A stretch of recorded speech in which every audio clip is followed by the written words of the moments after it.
Hey, see you later. What's up, everybody? Welcome to the Loud Spot. I'm your host, Sebastian Cosme, right out of Oklahoma City. Today, we are hanging out with Chris Bianchi, who owns Legend Recordings and CB Entertainment out of Cleveland, Ohio. Did I get that right? That is right. Thanks so much for having me today.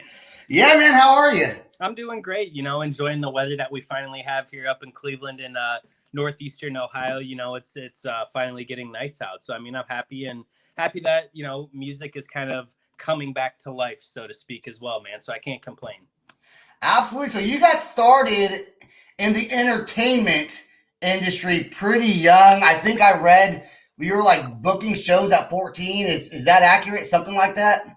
Yeah, absolutely. It started as most kids do, with the passion locally of like, hey, we want to start a band. What should we do?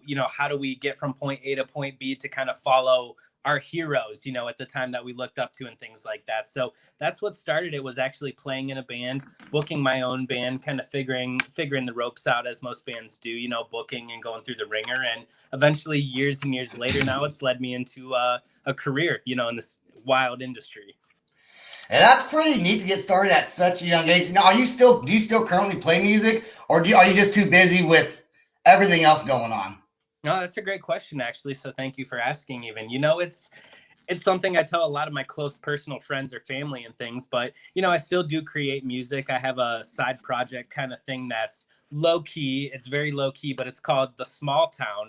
And that's kind of influenced on where I'm from and the location I'm at. It's kind of a middle of nowhere, one horse town, in the middle of Cleveland and Akron, kind of right smack dab in the middle. So that's something I utilize to kind of fulfill my creative outlets in the side times when I'm not working and helping other artists do their things and stuff. So yeah, I still create. And then I'm also the vocalist of a heavy metal band that was signed and toured and kind of broke ground and got my feet wet into the business that was called Forever in Terror. We were signed to Metal Blade Records while we were still in high school and got to do a lot of cool things. So we are, quote, still a band, although we haven't released anything new or toured or played in quite a long time. So I guess that counts for what it's worth. In high school, do you think that you were super cool that you were in a band that's touring? Absolutely. It was like a mixture of things. That's kind of like when internet school also came into the mix. So it was like a mix of, we transferred into internet school. But yeah, absolutely. Who wouldn't, feel cool at that time of like the MySpace era too. And the different era of social media where it was like, yeah, we're signed. And it was a big deal, I guess, at the time. It was cool. Was your MySpace background picture your band?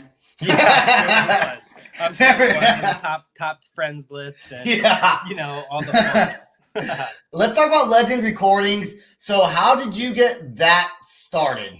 And what is that all about also? Sure. No, that's a great question again. So thank you. But so it started, long story short, I won't ramble. But so as my band Forever in Terror that was signed was touring, learning the ins and outs of the road, being on tour, we kind of took a lot of bands under our wing in a way and kind of took them out with us and had them support us. And, that's kind of where I got started in the management factor as well. But it's been a long time coming, and it's been something that where as a management side, I would always come across these incredible artists that I would work to develop or have something special that I believed in with them. And sometimes I would take them to other labels and try to pitch the story, pitch the purpose, beyond numbers. I'm a numbers guy to an extent, but it's more about passion and reason and song and, something else aside from, they have 12 million streams. So long story short is I wanted a hub to put stuff out that I believed in, basically, that, others didn't believe in, others wouldn't give it time of day. And I said, I'm tired of, banging on these doors. I'm tired of wasting my time and spinning my wheels when I know this stuff is special. It's something special in my heart. And it's not just saying like, I work with them. I can feel, a special vibe that you felt it was special. So long story short was building Legend up over a very small course of time, over 3 years or so, locally, regionally, signing a few acts we believe in. And to now, it's been 4 to 6 years, and we have a partnership with Universal Music Group and Ingrooves, and really some really incredible artists all over the world, from Italy to Sweden to Canada and United States. And so it's just a labor of love, basically, instead of looking at it as like, we're a record company. It's more like, this is our family here of artists and things we believe in and stuff we want to put out, whether the industry accepts it or thinks it's big. This is what matters to us. So that was the foundation, and still the foundation of Legend. Yeah, I do want to say that Sam is on. He says that my microphone is not working, but you can hear me okay, right? I hear you perfect, yeah. Okay, good. So it's still working. It must be a glitch in the wiring system somewhere. But sure. That's what happens. That's what happens when you go live, right? Exactly. So, and then your camera just got shut off. Oh shoot! Let's see, where'd it go? There it is. There you go. Back. Okay. Oh, he says it's good now. I must have did something. Okay. So I did notice going through Legend recordings. I noticed I was checking out some of the different artists on there. And it looks like you go from everywhere from like metal to even hip hop music, right? Absolutely. So when you started Legend recording, was it always to be? And you kind of hit on it earlier. Was it always just for the love of music? And if it sounds good, and you want to be a part of it? Yeah. Again, great question. And I mean, I think absolutely. I think there's like some preconceived notion to certain people that they think like, oh, it's a metal label. Oh, it's a rock label. Oh, and that's what, again, there's no rules in the music business per se, right? So, I mean, that's kind of how I've always approached things. Again, stemming back to being from like this small town. I'm not from like LA or New York. I don't live in Chicago. I'm like middle of nowhere, essentially, where I'm at. So like the rule factor of things that came into play for me was like, why not have just a collective of artists? I mean, people can collaborate and people can do all sorts of different things as they wish. So that's how I felt. And I mean, to be dead honest, some of my earlier days and earlier shows and bookings and things was actually working with a handful of hip hop artists. A lot of people don't know that, and they think like, oh, he's just a rock guy or a metal guy. But I mean, my early shows, even of CB Entertainment and our company founding, was based primarily on, hip hop and doing hip hop shows. And we were a part of the Ohio Hip Hop Awards showcase. Cool. And, we booked like MGK back in the day, and he was playing for like 20 people. And so like cool things like that, and we've always had the respect for Cleveland locals like Bone Thugs and Harmony, or Kid Cudi comes from Cleveland. There's some other really talented artists in that genre demographic that we've always, respected. So. Yeah, Bone Thugs and Harmony was actually, I think, one of my first CDs. I was Bone Thugs and Harmony. Funny story about Bone Thugs real quick is my mom's completely deaf, and we used to have a convertible, and she would take me to school in the convertible, and I would always bump Bone Thugs and Harmony. Well, she didn't know what the music said, and she was coming home in the morning, and the neighbors were like, "Do you know what you're playing, Patty?" And she's like, "What?" Really? Like F this and then with that. Sure. That good book, 1999. And, yeah, that's right, dude. That's right. Awesome. I think it's cool that you play, that you have different artists with the label. And as a podcaster, for me, I tend to jump. I normally do rock. That's the main thing, but I also like hip hop artists on. And we've had some Americana. I want to get a real good country artist on one day. Just kind of shake it up, why not? No, absolutely. And that's something that as I grow older, I just turned 33. So I guess older to some, young to others, however you want to say that. But like my musical taste is constantly growing and adapting and changing as well. In my earlier days, I was like strictly into like heavy metal and, is it hardcore and breakdowns and things like that. And as I progressed, I've learned to appreciate other styles, whether it be Americana or a great folk song or a great rock song, great hip hop. I mean, there's such a endless collection of great music out there without, pigeonholing a box for any of the artists. And that's what I try to also kind of share between the artists that we release is like, we're a big family here. It's a big collective. So like, just because you might be a hip hop artist or something, and this is a death metal band, let's see what we can, I'm not saying that we push that, but it's like, let's see, can you collaborate? There's no rules there of like, oh, you can only feature this or do that. So it's been a slow process, but we have seen some cool collaborations kind of coming to fruition from that also. Yeah, I mean, System of a Down did a song with a hip hop group, I forgot. And then there was Methods of Mayhem was kind of a mix of metal and rap. That's right.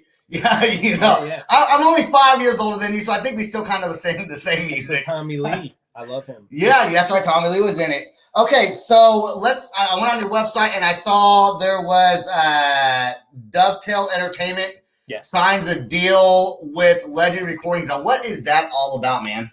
Sure, absolutely. That's been something that's come to fruition over a course of a handful of months. It wasn't an overnight thing. I mean, I got to connect with Michael Barbie, his name is, and he is the guy that is responsible for, obviously, in our press post, but finding the band Greta Van Fleet, and he's a unique character for the fact of he wasn't necessarily a big industry guy out seeking bands or looking for bands or, something that kind of naturally happened that fell into his lap.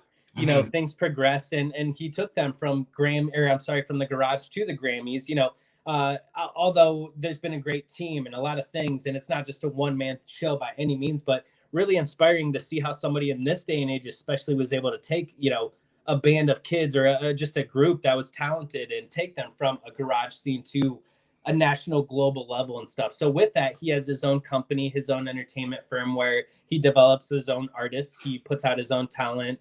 And we were able to kind of bring something together where we saw eye to eye and we could bring kind of our Universal and In-Grooves collaboration and a few other extra things that are tools, to help market artists and help market labels and things like that to the table for what he already had happening and was successful, of course, and proven. So it was just kind of a no-brainer when it came time to partnering and collaborating. And I think that's something that's important to us is, I'm out here looking every day for like the underdogs, the people that aren't, again, and I'm not hating or saying anything bad about like the New York or the LAs or Chicago's, but like I'm looking for these people that are like tucked away somewhere and doing something different and special and kind of breaking the rules, making their own lanes and things to figure out how do we all come together, build a big family and, network and help each other and not be so corporate in a way. Again, I'm not dogging that corporate industry or lifestyle or thing, but make our own lane per se. So I think that's been really unique working with Michael. He's out of Michigan. I'm here out of Ohio.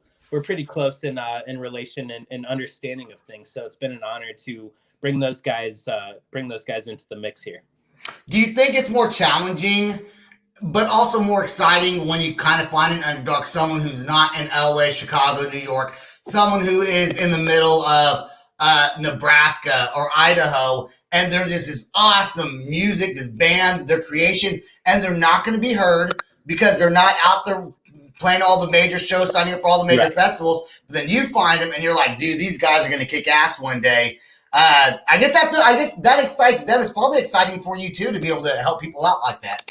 Yeah, it really does, and that's something I think that's like the natural artist side of me that still kind of stays connected to the source of things. It's like that's kind of how we came up. Even when my band was able to sign to Metal Blade Records at an early age and be on MTV and tour and do these things, it was basically based off of, getting in the garage every day, rocking out 6 hours a day. That was our only focus, our only dream, our only life. We didn't have any other sources or plugs to the industry or money, no money, no funding, no help from outside family. Like, oh, we can give you a check or, I'm not again, hating on anybody that has those privileges, but it was like, so there's something deep down rooted to me that when I can connect with like an artist in the middle of like the bogs in Mississippi, who's got a broken down acoustic, but they have just that thing, you feel like that sticks out to me still, and I don't care whether they have 3 streams or 3 billion streams. It's like that's what I look for at Legends still to this day, is like something that kind of moves me of any genre, anything, like a real story, I guess. Yeah, so Sam McIntosh has a question. He says, how does In-Groove provide marketing for Legend recordings? Great question, Sam. I hope you're doing well, and thanks for connecting this whole situation. Absolutely. I really appreciate it. So, it's a case-by-case basis. It really depends, and it's kind of like anything else. Like, is the artist important? So, I mean, just because you go through a major label distribution platform, it doesn't necessarily mean that the release is important, right? I mean, there's like, I think they told me the other day, and excuse the number differential, but 20 to 60,000 new releases just that are serviced to Spotify per day or per week. So, I mean, it comes down to, and it doesn't even mean you have to have huge marketing dollars, a huge fan base, a huge anything, but normally it's a 30-day process where you submit, why is it important? What are you doing as the label or management team? What's the plan of the band as far as are they performing, touring, doing anything? Basically, our main summed up purpose is what's the story that we can deliver to an In-Grooves or a Universal or a larger scale DSP. What's our purpose of why it's important to them? And it's not necessarily, again, based on numbers. This artist did this, this, and this, but it's like, what's coming up? How's it going? And it's also based on analytics. It's almost a half and half thing to where they can also take a look and say, well, you're telling me all this stuff, but this artist has 0 click ratio, 0 proven fan base, 0 anything. We can only give it X amount of time a day. So, I mean, it falls into that corporate category to an extent. However, keeping in mind with marketing, we don't necessarily just rely on the major label system, right? You know, I mean, that's Right. for artists that are kind of when the time comes, but you know, we're still out here still, whether we have that major label platform to distribute through, we're still out here mom and popping it, you know, making relationships, shaking hands, putting marketing together, getting our feet dirty, getting our hands wet, and, you know, whatever you want to say for it. But that's still out there. So it's like, it's a big mixture of things, Sam. Hopefully that helps answer. You know, I noticed on the different artists that are on your website, you do market them quite differently. Yep. You have the metal ones, then you have what looks like kind of like more of a hip hop or like a pop, and you do market those differently. And it's I would assume you market it differently because the crowd that's going to follow that sees things differently than other crowds. Yeah, absolutely. I mean, I think visually it's a little bit of a different aesthetic, marketing wise, even phrasing wise, you know, just little things like that. And granted, again, you know, we try to be the best that we can to also be mindful to integrate everybody, you know. So I mean, our goal with Legend as a whole, like even in posting or what we do with that platform, is like not have the fans almost feel separated or segregated in a strange way. I guess that would be the term. But like, you know, so if you're scrolling through our Instagram, we don't want it to be like, oh, well, this is just the pop stuff and this is the metal stuff, but it's like discovering, clicking through whether it stands out to you or not. But yeah, I mean, absolutely, there's different demographics, fan bases, targeting, posting structures and things for sure. And then what is the deal with distribution? So it's a distribution deal with Tough Luck Music.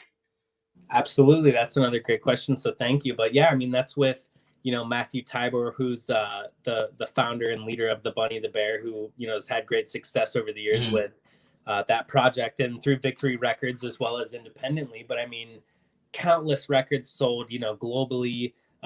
Cut his teeth through the business, you know, growing from the bottom all the way, you know, to the top into a headlining position and situation. And he's able to understand the business side of things as far as how it works, how things go, how to help artists, how to collaborate with artists and put them into a nice regard of discovery and things like that. It's something that I look for when we're looking for new partners. You know, it's about artist discovery and collaboration together versus a me situation for a label side of things. So that's what made sense for us is, you know, Matt has a handful of great connections, bands that he discovers, artists that he works with. And the thing that stood out to me was he has that understanding from putting out 5 albums on a, you know, semi-major label with Victory, however you call it, independent major, whatever it be, but, you know, and touring all over the globe and putting out these releases and videos and kind of being through the system. So that's what brought Tough Luck together, is to give him his own outlet and lane to do his art, right? It's his own canvas to put out his own art that he believes in and wants to collaborate with and do things like that.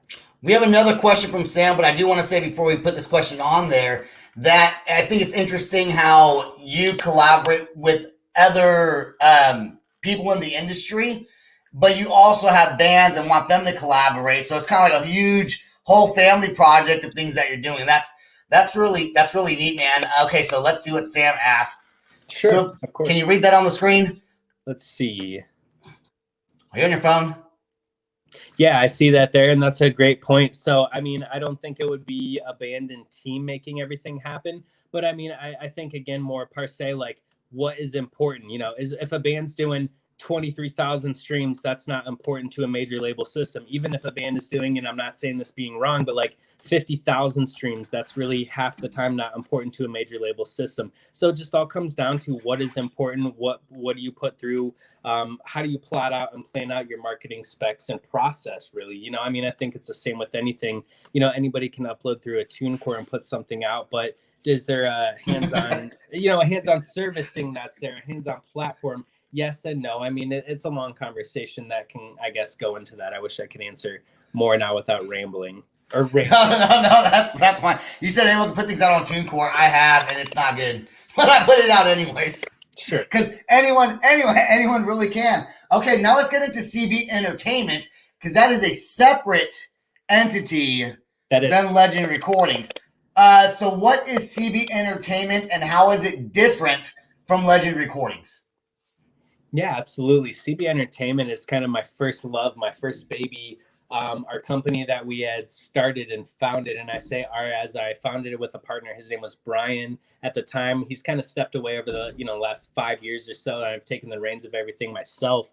But we founded the company, as an essential hub where we saw artists that coming from tour and doing things like that needed help with marketing, distribution, label, overall management, and day-to-day growth and things like that. So that's kind of a hub that we established locally in a place called Kent, Ohio, which is a big college town. But over the last 12, almost 15 years, we were able to go global with things and meaning so signing like 15 to 17 record deals with different sized labels all over the world, having artists on Warped Tour in the biggest festivals all over the globe, touring all over the world.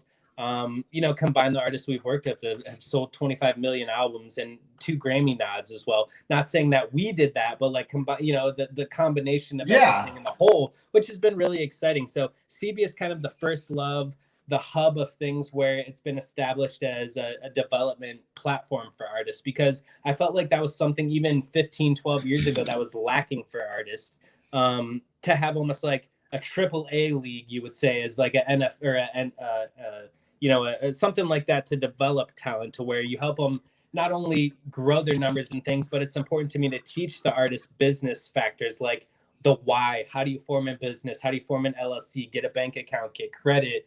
This is why you fund this. And, give them a big picture of kind of entrepreneurship, whether it could be applied for a band or in future life things. So that's CB is our love, basically. It's our main hub. Okay, so at 33 years old, how old were you when you started CB? Or a better question would be, when did it start becoming more serious? How old were you when it started becoming more of a serious entity? Roughly about 21 or 22 years old. Okay. I went through a phase where I stopped touring. And it was kind of a 2 or 3 year period where it was really hard on me personally. And this is something that I'm sure a lot of musicians and people can relate to. And I feel every single second of every day, blessed and fortunate to work with great artists and like do this. This is like all I've ever dreamed of, is helping artists and performing and being involved in the industry. But it was a really rough time of 2 to 3 years of working at factories, grinding it out, doing all kinds of odds and then shitty jobs, to where that was kind of the motivation it took and required, though, to put the pieces together, put the puzzle in place and figure out like money isn't as important of a thing. It doesn't matter. It's like helping artists, building something, building a platform, building something here as a family. But yeah, it was about 22 years old, and it took 5, 7, 10 years to finally kind of have the wheels in motion and things in momentum where, we do okay and it's all right. But I mean, ultimately we still are artist focused. Our main focus is still the artists winning, figuring out how do they win before ourselves. Yeah. Sam put, artists suck like podcast hosts. So the reason why I asked you that last question is because since you are only 33 years old and you're trying to teach bands how to form LLCs and how to get bank accounts, build credit, treat their band like a business, not just a bunch of group of friends who's going to party, right? Right. Do people take you seriously being young? And now that you're 33, probably people take you a little more seriously than when you were in your 20s. But I can imagine what it's like trying to teach someone who's 30 when you're like 25 years old and take you seriously, even if you know the answers to some of their problems. That's another great question. I feel like it depends on the artist and how serious they are.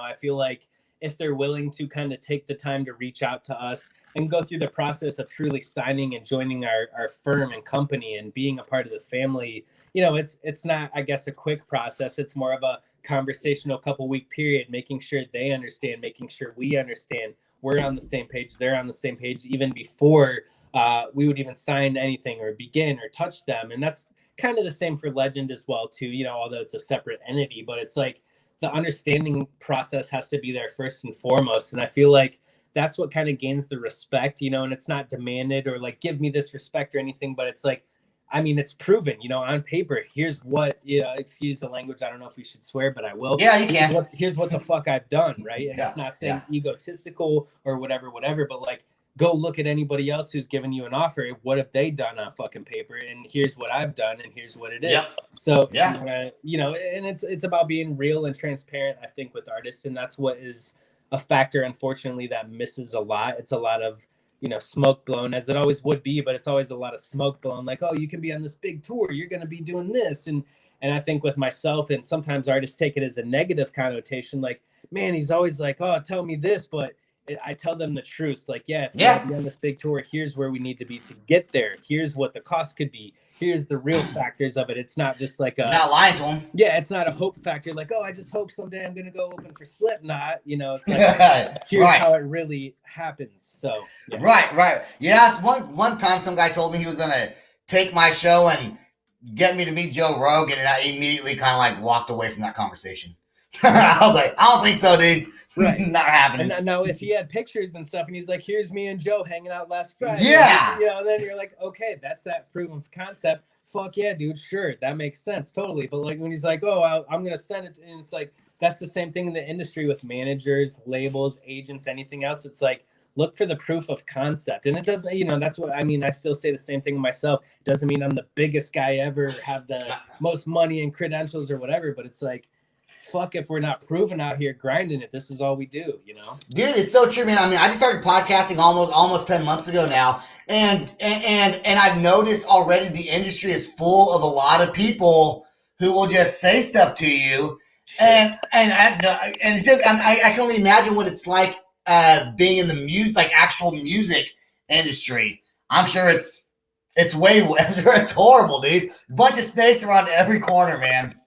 Yeah, and you know, that's why I'm kind of happy to be from like the small, I call it the small town, but like the little dot in between from Akron and Cleveland, to where I'm close enough to like the epicenters and hubs, and not saying those are like big music places, but like if I need to go to those music centers or need to integrate myself there, I can. But thankfully with the power of technology and things, I'm able to stay like away, you know, a little bit, and just kind of keep perspective, keep normal of things. I want to ask you, we're going to wrap this up here pretty soon. Sure. But I do want to ask you, and you don't have to answer it, but if there was warning, I'm just kidding. If there's two artists that you work with that you would like to see collaborate together on the two different kinds, like not two rock artists, but on different sides of the music industry, do you have two in your head that you would like to put together that maybe you haven't even mentioned yet? Yeah, absolutely. I mean, I think it would be something cool to see like one of my more, I hate to use the word pop-esque, but more like singing, screamo, you know, in that kind of element lanes. His name's Paul Bartolome. He's from the United Kingdom. But I'd love to see him kind of collaborate with one of our other artists that I don't manage him, but we have him through a distribution partnership as well. But Hunt the Dinosaur out of Texas. And I mean, badass artist, badass screaming, deathcore with a rap kind of mentality and thing going on there. And I mean, they're definitely hitting multiple millions of streams and things. So I'd love to see kind of like a pop catchy chorus collab and crash with like a bad motherfucking heavy metal song of crazy screaming, and you know, and not just saying like any metal song, but something that's really hitting it with like those on point vocals to both sides of things. Something like that would be cool. Yeah, dude, I think there was an artist I saw, is it Indigo? Something like that? Is that that's Alex Zembler, Indigo. Yeah. Okay, I like that guy's I like his style, man. He has pretty cool style. All right, is there anything that you want to say to people who follow your artist, kind of follow your career? Anything that I didn't touch base on? Because there's a whole, I mean, this can go on forever and ever. There's so many cool things that you're doing, but is there anything you would like to put out there to the world that we did not go over? Yeah, I mean, I think just a little bit of inspiration or motivation, hopefully, first and foremost, that like, you know, and again, it's like, I'm just a random ass dude from the middle of nowhere. I've never had any help, any support, or, you know, anything fancy or whatever. It's just been my passion and dream, similar to artists who, you know, want to make it in music and things like that. So I feel like no matter what you're doing, whether it's music or business or podcast or anything, if you truly like believe and like see that in your mind and can feel that shit, and you just put it together, like anybody can do anything. So I mean, I hope it can be inspirational, you know, first and foremost to anybody. Same of yourself hosting an awesome podcast, you know, just like thanks, man. Yeah, there's no rules, man. Make your own fucking rules. That's goddamn right. Make your own rules, dude. Yeah, believe in yourself, you know, just do what it is that you want to do. And like, I mean, shit, my line's always open. If you have like a question of music, this is for anybody. If you have a question that I can try to answer, or if you have a great song or, you know, anything like that. I mean, it's not like a fancy dancy thing like, oh, you got to go through an A&R and do this and schedule a meeting. Those are the kind of things that, like, again, I get the business side of things, but you have to be human, right? And connect with people. And I feel like no matter what, I never want to forget that. So, and spend money on that. You know, if you have songs, send it over to Legend Recordings, Chris at legendrecordings.co. Or anything else, questions, comments, concerns, anything. And thank you guys so much for setting this up and having me here. I dig your style, man. I'm kind of I kind of fly by the seat of my pants, dude. You know, I've never watched a podcast or heard a podcast before I started this one. I guess I've watched. I mean, I've heard Howard Stern. He's a TV host or radio host. But it's a great movie. But I'm not like a big fanatic of listening to talk radio. And when I first started, I remember people like, "Oh, your intro song's too long." I was like, "I don't care. Oh, it's too rough. You can't have that." I'm like, "Well, I like it. I don't fucking do it, and I'm gonna play it." Inspires you, so you inspire me, because that's what I'm saying. Like, that's the magic, right? You don't have to follow rules. There's no fucking rules. There's no anything. Just do what you feel, and that's the most magical, important thing. So yeah, thanks again, Sam, and thank you guys. Yeah, absolutely. Do you have your own real quick your website? People can check out your artist. Shout those out real quick, and then we'll get out of here. Yeah, absolutely. So, I mean, I'll do just the CB website. If you want to check out more artist management, development, and marketing factors, you can always go to CB Entertainment. That's CBENT1.com. And then for the label factor and distribution and things like that, it's Legend Recordings, and that's legendrecordings.co or .co. And then if anybody wants to hit me up, that's just Chris at legendrecordings.co. And yeah, I mean, that's pretty much it, man. I appreciate the time and, you know, having me and all that stuff. So. Absolutely. Hey, don't go anywhere. Stay right there. Everyone, I want you guys to know that his websites are really organized, really easy to follow. Thank you for watching The Loud Spot, listening to The Loud Spot. Check us out on Facebook, Instagram, Spotify, Apple Podcasts, blah, blah, blah, blah, blah. Peace out, rock on, much love. We're coming out with new merch soon, so watch out for that. And Chris, stay right there. Don't go anywhere. Cheers. This is The Loud Spot outro by nothing short of tragic. Is this all talk with no action? No. Is this my thoughts with distraction? No. Is this what I bought that's in fashion? Or is this The Loud Spot with Sebastian? Yes. Does nothing short of tragic have us back again? Yes. Does everything that's good really have to end? Yes. A pimp host has a pimp show, so to get more episodes, make an order, this is over. Thanks for watching our video. Don't forget to click the like and share button. Don't forget to go to our YouTube and subscribe. If you want to listen to our audio and pick up some cool merch, go to www.theloudspot.net. Peace out, rock on, much love.